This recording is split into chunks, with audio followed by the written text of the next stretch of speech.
Sir ಅವರ ಆತಂಕ ಏನಂದ್ರೆ 56,000 ಹುದ್ದೆಯಲ್ಲಿ ನಮಗೇನು ರಿಸರ್ವೇಶನ್ ಸಿಗಲ್ಲ, 101 ಜಾತಿನ ಸೇರಿಸಿದ್ರೆ ನಮ್ಗೆ ಹೇಗೆ ಅಂತ ಅವರು ಆತಂಕ. ನೋಡಿ ಇರೇ ಅದೇ ಈಗ ಸರ್ಕಾರ ಸುಪ್ರೀಂ ಕೋರ್ಟ್ ಆದೇಶ ಏನಿದೆ ಎಂಪೆರಿಕಲ್ ಡೇಟಾ ಇದೆ. ಆ 15% ಎಂಪೆರಿಕಲ್ ಡೇಟಾ ಇದೆಯಾ ಅಂತ ಕೇಳಬೇಕಲ್ಲ ನಾವು. ಈಗ ಅದು 15 ವರ್ಷದ ಹಿಂದಿನ ಸೆನ್ಸಸ್. ಅವಾಗ ಅಂಕಿಅಂಶಗಳು ಏನಿತ್ತು ಹೇಗಿತ್ತು ಅಂತ ಯಾರಿಗೂ ಗೊತ್ತಿಲ್ಲ. ಅವಾಗ ಈ ಫ್ಯಾಕ್ಟರನ್ನು ಈ ಡೇಟಾ ಪಾಯಿಂಟನ್ನೇ ನಾವು ಕಲೆಕ್ಟ್ ಮಾಡ್ಕೊಂಡಿಲ್ಲ ಅಲ್ವಾ. ಸೊ ಅದರಿಂದ ಏನೇ ಇದ್ರೂ ಕೂಡ ಅವ್ರಿಗೆ ಎಲ್ಲರಿಗೂ ಮಾತಾಡ್ಬಿಟ್ಟೆ ಈ ತೀರ್ಮಾನಕ್ಕೆ ಬಂದಿರೋದಲ್ಲ. ಕ್ಯಾಬಿನೆಟಿಗೆ ಸಬ್ಜೆಕ್ಟ್ ಹಾಗೆ ಬಂತ, ಕ್ಯಾಬಿನೆಟ್ನಲ್ಲಿ ಹಾಗೆ ಪಾಸ್ ಮಾಡಿದ್ವಾ. ನಾನು ಹೇಳ್ತಾ ಇದ್ದೀನಲ್ವ, CM ಕಚೇರಿನಲ್ಲಿ 4 ತಾಸು ಎಲ್ಲರೂ ಚರ್ಚೆ ಮಾಡಿದ್ದೀವಿ. ಅದಾದಮೇಲೆ ತಾನೇ ಗವರ್ನರ್ ಹತ್ರ ಹೋಗಿದ್ದು. ಗವರ್ನರ್ ಹತ್ರ ಹೋಗ್ಬಿಟ್ಟು ನಾವೇನು ಬಿಲ್ ತಡೆ ಹಿಡಿ ಅಂತ ಹೇಳಿದ್ವಾ. ದಯವಿಟ್ಟು ಸ್ವಾಮಿ ಸಿಗ್ನೇಚರ್ ಮಾಡಿಬಿಟ್ಟು ಕೊಡಿ, ನಮ್ಗೆ ಕಷ್ಟ ಆಗ್ತಾ ಇದೆ ಅಂತ ಹೇಳಿದ್ಮೇಲೆ ತಾನೇ ಅವರು ಸೈನ್ ಮಾಡಿರೋದು. ಟೆಲ್ ಮಿ, ನಮ್ಮ ಬದ್ಧತೆಗೆ ಹೇಗೆ ಪ್ರಶ್ನೆ ಮಾಡ್ತಾ ಇದ್ದಾರೆ ಯಾರನ್ನ? How that is my only question.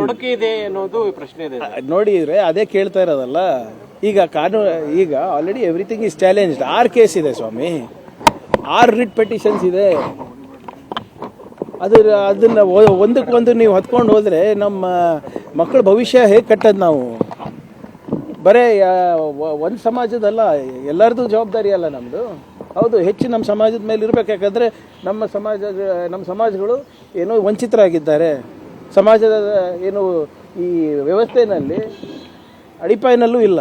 ಆದರೆ ಒಮ್ಮತದ ನಿರ್ಧಾರಕ್ಕೆ ಬರೋಕ್ಕಾಗ್ತಿಲ್ಲಲ್ಲ ಸರ್ ನಾಯಕರುಗಳು. ಯಾವುದು ಸರ್? ಇದೇ ವಿಚಾರವಾಗಿ see whatever it is, ನಾನು ಅದೇ ಹೇಳ್ತಾ ಇದ್ದಿಲ್ಲಲ್ಲ. You need a constitutional solution for this. You need a legal resolution for this. ಈಗ ಇಷ್ಟೆಲ್ಲ ಇವ್ರು BJP ನಾಯಕರು ಮಾತಾಡ್ತಾ ಇದ್ದಾರಲ್ಲಪ್ಪ. ಒಂದು BJP ರಾಜ್ಯದಲ್ಲಿ ಇದು ಮಾಡ್ತಾ ಇದ್ದಾರ?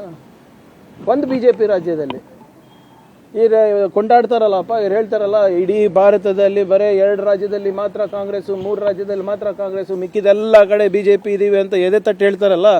ಯಾವ BJP ರಾಜ್ಯದಲ್ಲಿ ಮಾಡಿದ್ದಾರೆ? SCP TSP ಹಣ ಮೀಸಲಿಟ್ಟಿದ್ದಾರಾ ಅವರ ಜನಸಂಖ್ಯೆಗೆ ಅನುಗುಣವಾಗಿ?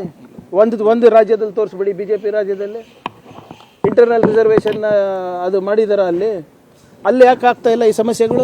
ಸರ್, ಈಗ ರಾಜ್ಯದ ನಾಯಕತ್ವ ನಿರೀಕ್ಷೆಯಲ್ಲಿರೋ ದಲಿತ ಸಮುದಾಯಕ್ಕೆ ಈ ನಾಯಕ ಇದು ಒಳ ಮೀಸಲಾತಿ ಜಟಾಪಟಿ ಹಿನ್ನಡೆತಿರಲ್ವ ಸರ್? ನೋಡಿ, ಇದಕ್ಕೆ ಏನು ಸಮಸ್ಯೆ ಇಲ್ಲ.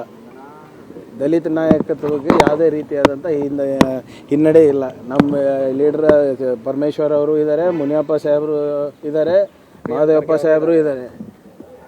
ನೀವು ನಂಗೆ ನಾಯಕರಾಗಿ ಒಪ್ಕೊಂಡಂಗಿದ್ರೆ ನಾನು ರೆಡಿ ಇದ್ದೀನಿ.